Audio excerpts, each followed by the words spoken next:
અમદાવાદના નિકોલ વિસ્તારમાં 97 કરોડના વિકાસ કાર્યોનું લોકાર્પણ કરાયું। ભાજપ પ્રદેશ પ્રમુખ જગદીશ વિશ્વકર્માની ઉપસ્થિતિમાં કાર્યક્રમ યોજાયો। પૂર્વ ઝોન નિકોલ ખાતે વિવિધ વિકાસ પ્રકલ્પોનું ખાતમુહૂર્ત કરવામાં આવ્યું। વિરાટનગર વોર્ડમાં કમ્યુનિટી હેલ્થ સેન્ટરનું લોકાર્પણ કરાયું। 97 કરોડના વિકાસ કાર્યોની ભેટ નિકોલ વિસ્તારની જનતાને મળી। ભાજપ પ્રદેશ પ્રમુખના હસ્તે લોકાર્પણ અને ખાતમુહૂર્ત કરવામાં આવ્યા। મોટી સંખ્યામાં સ્થાનિક આગેવાનો અને નાગરિકો પણ ઉપસ્થિત રહ્યા। અમદાવાદ મ્યુનિસિપલ કોર્પોરેશને નિકોલમાં વિકાસ કાર્યો શરૂ કર્યા। નિકોલ વિસ્તારના વિકાસ માટે ભવ્ય કાર્યક્રમનું આયોજન થયું। નિકોલમાં ધારાસભ્ય બન્યા બાદ હજારો કરોડથી વધુનો વિકાસ થયો તેવું જગદીશ વિશ્વકર્માએ નિવેદન આપ્યું। અમદાવાદમાં વિકાસની રાજનીતિ મોદી સાહેબે આખા દેશને આપી હોવાનું પણ કહ્યું। મોદી સાહેબે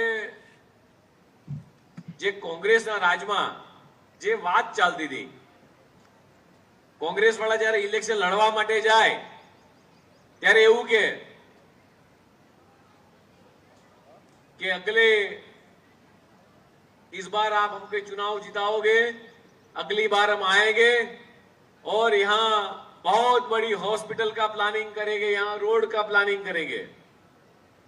ये 5 વર્ષ પતી જાય અને ફરીથી ઇલેક્શન આવે ને ફરીથી પ્રચારમાં જાય ધીરેન્દ્રસિંહ, એટલે એ વખતે પાછા कि जो हमने वादा किया था